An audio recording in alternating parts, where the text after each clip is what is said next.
I remember spending time around someone once that was so passionate about wine. I was jealous of their passion because that was their world. It was their everything. Right. And I hadn't found my passion yet. And when I found chocolate, it opened up something inside of me, and that's what I want.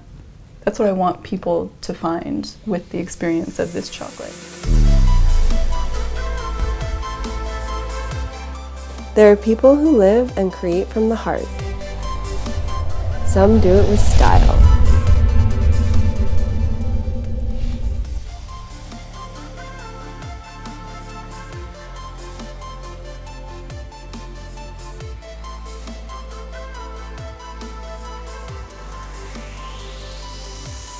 I'm really excited to be here today because I love chocolate. So tell me how you got started with EarthHoney Chocolate. It all starts about 4 years ago. I was traveling about the Sacred Valley of Peru with a small group of chocolate alchemists who taught me their craft, and we would make chocolate most days. And when I came back to the States, I continued to make raw chocolate. And during that time, I sort of refined my flavor profile, and I started concentrating only on aphrodisiac herbs. Ooh. And then eventually friends were shaking me and saying, you know, you should really sell this because I want to be able to buy it and eat it all the time. And thus was EarthHoney. What is the essence of the meaning of the combination of earth and honey for you? It's really something that I continue to learn just over the years.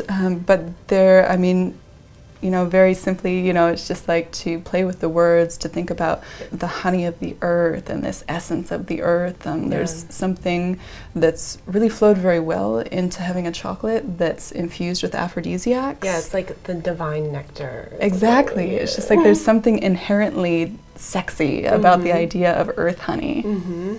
Tell me a little bit more about the aphrodisiacs. Like, what are they? Where do they come from? And how you came to blending them together in this? The first and biggest aphrodisiac in this, the one that you're going to feel the most, is the raw cacao. Oh, okay. You know, to start there. And chocolate gets this reputation that it's this aphrodisiac, that dark chocolate is this aphrodisiac, but generally the chocolate that people eat, this dark chocolate, I tell them, you know, the difference between raw and cooked chocolate. When you're experiencing that rush, generally with a standard bar of chocolate, it's a sugar high. Right. Because it's made with sugar. This is not Hershey's. It's like a different dimension completely. Exactly. So you're getting the sugar high and then you come down. Yeah. With raw chocolate, which the cacao bean, much like coffee, is an unroasted bean.